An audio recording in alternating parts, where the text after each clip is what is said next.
Hello friends, Lakshmi విలమస్ ఛానల్కి స్వాగతం. ఇవాళ మనము ఇంట్లోనే బగారా రైస్ టేస్టీగా అండ్ సింపుల్ వేలో ఎలా చేసుకుంటామో చేసే విధానాన్ని చూద్దాము.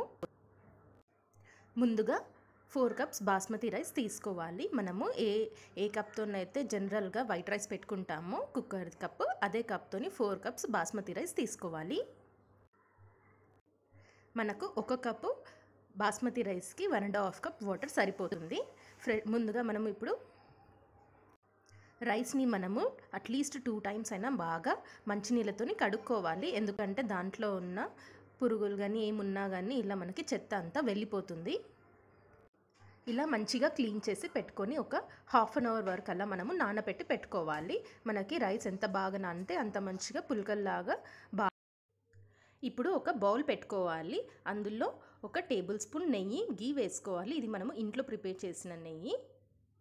జనరల్గా మనము బిర్యానీలోకి, బగారా రైస్లోకి నెయ్యి వేసుకుంటే చాలా బాగుంటుంది. ఇప్పుడు ఇందులోనే కొంచెం నెయ్యి కరిగాక ఒక 2 టేబుల్ స్పూన్ ఆయిల్ వేసుకోవాలి.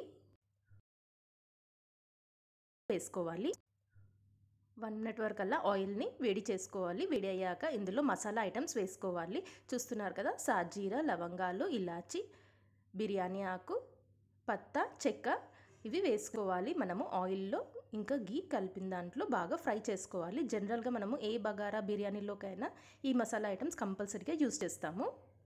ఆయిల్లో ఇవి ఫ్రై అవుతుంటే చాలా టేస్టీగా ఉంటుంది. మనకి కలర్ కూడా బాగా వస్తుంది అండ్ టేస్ట్ కూడా రైస్లోకి బాగా కలుస్తుంది. లో ఫ్లేమ్లో కొంచెం సేపు మనం దీన్ని ఫ్రై చేసుకోవాలి. హై ఫ్లేమ్లో పెడితే తొందరగానే మాడిపోతాయి. లో ఫ్లేమ్లో పెట్టుకొని ఫ్రై చేసుకొని ఇలా 2 పచ్చిమిర్చి వేసుకోవాలి. కారం ఎక్కువ వద్దనుకునే వాళ్ళు కొంచెం వేసుకున్నా సరిపోతుంది. పుదీనా, కరివేపాకు, కొత్తిమీర వేసుకోవాలి. మనకి అన్ని ఆయిల్లో ఇంకా గీల్లో ఫ్రై అవుతే చాలా టేస్టీగా ఉంటాయి. అందుకే ముందే మనము కర్రీ లీవ్స్ అన్నీ కూడా ఆయిల్లోనే ఫ్రై చేసుకోవాలి. ఇలా బాగా కలపాలి. లో ఫ్లేమ్లోనే పెట్టుకొని మనము ఫ్రై చేసుకోవాలి.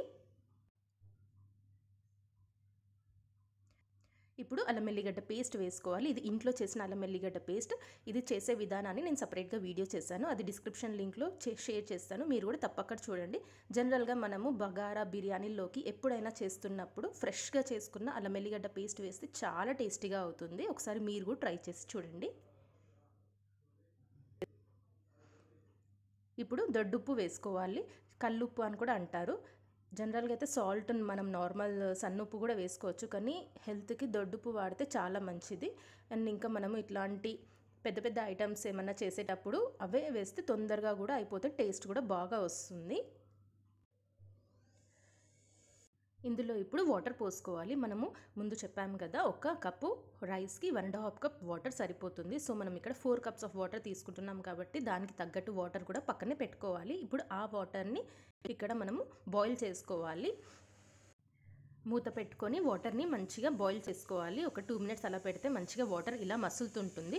ఇప్పుడు మసులుతున్న వాటర్లోనే మనము ఇందాక నానబెట్టి పెట్టుకున్న బాస్మతి రైస్ని వేసుకోవాలి. రైస్ మనకి బాస్మతి రైస్ వాడుతున్నప్పుడు అయితే అట్లీస్ట్ అది హాఫ్ అన్ అవర్ వరకు అయినా మనం నానబెట్టుకోవాలి. అప్పుడే మనకి దాని పర్ఫెక్ట్ టేస్ట్ అండ్ ఇంకా అది మంచిగా కుక్ అవుతుంది. వెంటనే వేస్తే మనకు అది తొందరగా కుక్ అవ్వదు అండ్ ఇంకా అయినా కూడా టేస్ట్ కూడా బాగా ఉండదు. సో ఇప్పుడు రైస్ అంతా వేసుకొని ఒక 10 మినిట్స్ వరకు బాగా కుక్ చేసుకోవాలి. కుక్ చేసుకున్నాక ఇలా చూసారు కదా, మంచిగా తయారవుతుంది. ఇప్పుడు ఇంకొక 2 మినిట్స్ మనము మూత పెట్టుకొని లో ఫ్లేమ్లో కుక్ చేసుకోవాలి. అంతే, చూసారు కదా ఎంత మంచిగా కుక్ అయిందో, ఎంత పుల్కలుగా తయారైందో బాస్మతి రైస్తోని బగారా రైస్. బిర్యానీలోకి, బగారాలోకి ఇలా మనం బాస్మతి రైస్తోని చాలా సింపుల్ అండ్ ఈజీ వేలో చేసుకోవచ్చు. చూసారు కదా ఎంత పుల్కల్లాగా ఉందో. ఎప్పటికప్పుడు మనము కుక్కర్లో కాకుండా ఇలా కూడా చేసుకోవచ్చు. బయట ఎక్కడికైనా వెళ్ళినప్పుడు కూడా వెంటనే ఈ చిన్న రైస్ ప్యాకెట్ తీసుకొని కూడా వెళ్ళి చేసుకోవచ్చు. ఇది మనకి ఇప్పుడు సర్వ్ చేసేయడానికి రెడీగా ఉన్నది. మనము దీన్ని దించేసుకొని ఒక ప్లేట్లోకి తీసుకొని సర్వ్ చేసుకోవచ్చు. వేడివేడిగా ఉన్నప్పుడు అయితే చాలా టేస్టీగా ఉంటుంది. ఏ నాన్ వెజ్ కర్రీలోకి తీసుకున్నా చాలా బాగుంటుంది. జనరల్గా అయితే మనము చికెన్, మటన్, ఇంకా వెజ్లో కూడా పన్నీర్ దాంట్లో తీసుకున్నా చాలా బాగుంటుంది. తెలంగాణ అండ్ ఆంధ్రాలో అయితే పక్కా ఏ ఫంక్షన్ అయినా కానీ బగారా రైస్ అండ్ రెగ్యులర్గా ఇంట్లలో చేసుకునే రైస్ ఇది.